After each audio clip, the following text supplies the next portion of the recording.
नहीं, मेरी परेशानी संविधान है मैडम, मैं संविधान को बचाना चाह रहा हूं। मेरी परेशानी संविधान से, जिस तरीके से देश चल रहा है ना, तो संविधान की धज्जियां उड़ाई जा रही हैं। 92 में जो हुआ वो तमाम ने देखा, रूल ऑफ लॉ कमजोर हो गया, क्या क्या चीजें नहीं हुई है। इसीलिए मुझे संविधान की फिक्र है, मुझे संविधान की हिफाजत करना है। जब मैं बहैसियत एमपी संविधान पर अल्लाह के नाम पर ओत लेता हूं, तो मुझे जरूरी है कि मैं संविधान की हिफाजत करने के लिए नरेंद्र मोदी के खिलाफ अगर बोल रहा हूं तो बोलना पड़ेगा।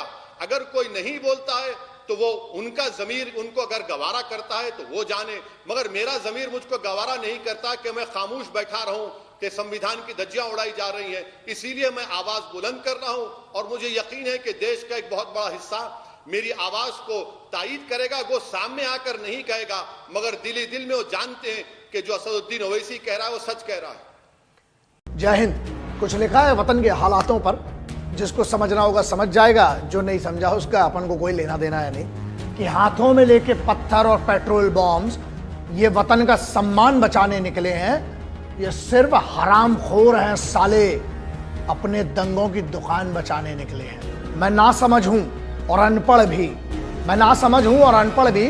मुझे ये बताओ कि ये हिंदू और मुसलमान को लड़ा के कौन सा वतन का एहतराम बचाने निकले हैं, जिसने सारा जहां बनाया, कायनात ब्रह्मांड बनाया।